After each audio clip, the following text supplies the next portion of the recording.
NK Premachandran പറയുന്നത് ഇതിൽ ഡിസൈനിൽ വരുത്തിയ ഗുരുതരമായ മാറ്റങ്ങൾ കാരണമാണ് ഈ അപകടമുണ്ടായത് എന്ന് കൊല്ലം MP NK പ്രേമചന്ദ്രൻ പറയുന്നതിൽ നിർമ്മാണത്തിലാണോ മേൽനോട്ടത്തിലാണോ വീഴ്ചയുണ്ടായത് എന്നത് പരിശോധിക്കണം. ഉയരത്തിൽ മണ്ണ് നിറച്ചുകൊണ്ടുള്ള നിർമ്മാണം പൂർണ്ണമായി ഒഴിവാക്കി കോൺക്രീറ്റ് എലിവേറ്റഡ് ഹൈവേ നിർമ്മിക്കണമെന്നാണ് MP മീഡിയ വണിനോട് പ്രതികരിച്ചത്. നമുക്ക് MPയുടെ പ്രതികരണം കാണാം.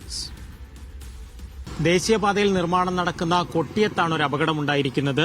MPയോട് തന്നെ നമുക്ക് കാര്യങ്ങൾ ചോദിക്കാം. കുറെ കാര്യങ്ങളൊക്കെ പറഞ്ഞു. ഒരു പ്രധാന ചോദ്യം വരുന്നത് DPR സംബന്ധിച്ച് എന്തെങ്കിലും അട്ടിമറി നടന്നിട്ടുണ്ടോ എന്നുള്ളൊരു സംശയം. നേരത്തെ KC വേണുഗോപാലൊക്കെ അങ്ങനെ ഒരു കാര്യം പറയുന്നുണ്ട്. അങ്ങനെ എന്തെങ്കിലും ഒരു സാധ്യത ഉണ്ടോ ഈ ഒരു അപകടത്തിലേക്ക്? ഞാൻ പറഞ്ഞല്ലോ, ഞങ്ങൾ ആരും ടെക്നോക്രാറ്റ്സ് അല്ല, ടെക്നിക്കൽ എക്സ്പേർട്സ് അല്ല.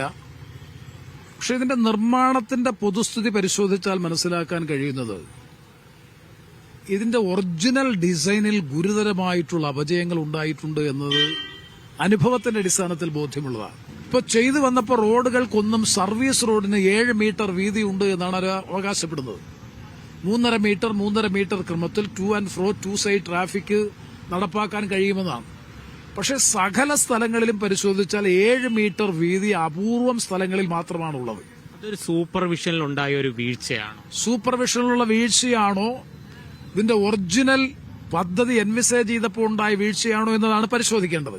45 മീറ്റർ വീതിയിൽ 45 മീറ്റർ വീതിയിൽ 6 വരി പാത നിർമ്മിക്കാൻ കഴിയില്ല എന്ന് വിദഗ്ധരായ എല്ലാവരും ഇപ്പൊ നമ്മളോട് പറയുകയാണ്. കാരണം ഇത്രയും എർത്ത് ആൻഡ് ഫില്ലിംഗ് നടക്കുമ്പോൾ സ്വാഭാവികമായും സർവീസ് റോഡ് കുറയും.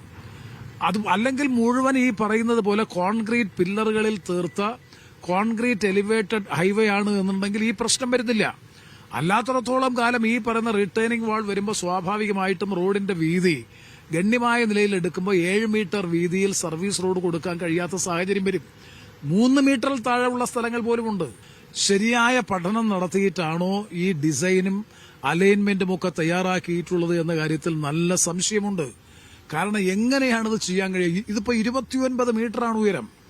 29 മീറ്റർ ഉയരത്തിൽ രണ്ടു വശത്തും ഈ പറയുന്ന കേവലമായിട്ടുള്ള റീറ്റൈനിങ് വാൾ കൺസ്ട്രക്ട് ചെയ്ത്, അതും ഇന്റർലോക്ക് ചെയ്തിട്ടുള്ള റീറ്റൈനിങ് വാൾസ് ആണ്. ആ റിട്ടയറിംഗ് വാൾസ് റിട്ടയർ ചെയ്ത് ഇത്രയും ലോഡ് മണ്ണ് ഫില്ല് ചെയ്ത് എങ്ങനെയാണ് സുരക്ഷിതമായിട്ട് ഈ ഉയരപ്പാതയ്ക്ക് നിലനിൽക്കാൻ കഴിയുക? അതും ഈ ചതുപ്പ് പ്രദേശങ്ങളിലടക്കം. ഇപ്പൊ ഇന്ന് ഇവിടെ ഉണ്ടായിരിക്കുന്നത് ഈ ഭൂഘടന സത്യത്തിൽ ഇത്രയും ഉയരത്തിൽ ഒരു പാത നിർമ്മിക്കാൻ പര്യാപ്തമായിട്ടുള്ള ബലവും ഉറപ്പുമുള്ള മണ്ണല്ല ഈ മണ്ണ്. ആ സ്ഥലത്താണ് ഇത്രയും ടൺ കണക്കിന് മണ്ണ് ഫില്ല് ചെയ്ത് രണ്ടു വശത്തും റിട്ടൈനിങ് എർത്തൻ വാൾ നിർമ്മിച്ച്, അത് മാത്രവുമല്ല ഇതിൽ ഫില്ല് ചെയ്തിരിക്കുന്ന മണ്ണ്, അതിന്റെ ഘടനയും ഇനി അടുത്തൊരു വലിയ ഗുരുതരമായ ആക്ഷേപം വരാൻ പോവുകയാണ്. ചെമ്മണ്ണ് കൊണ്ടാണ് ഫില്ല് ചെയ്യണമെന്നുള്ളതാണ് വ്യവസ്ഥ. പക്ഷെ ഇപ്പൊ ഏതാ ഫില്ല് ചെയ്യുന്നത്? ഇപ്പൊ ഫില്ല് ചെയ്യുന്നത് മുഴുവൻ അഷ്ടമുടി കായലിൽ നിന്നും വിവിധ കായലുകളിൽ നിന്ന് ഡ്രഡ്ജ് ചെയ്തെടുക്കുന്ന പശയില്ലാത്ത തരിമണലായിട്ടുള്ള കരിമണലാണ് ഇപ്പൊ കൊണ്ടുവന്ന് ഫില്ല് ചെയ്യുന്നത്.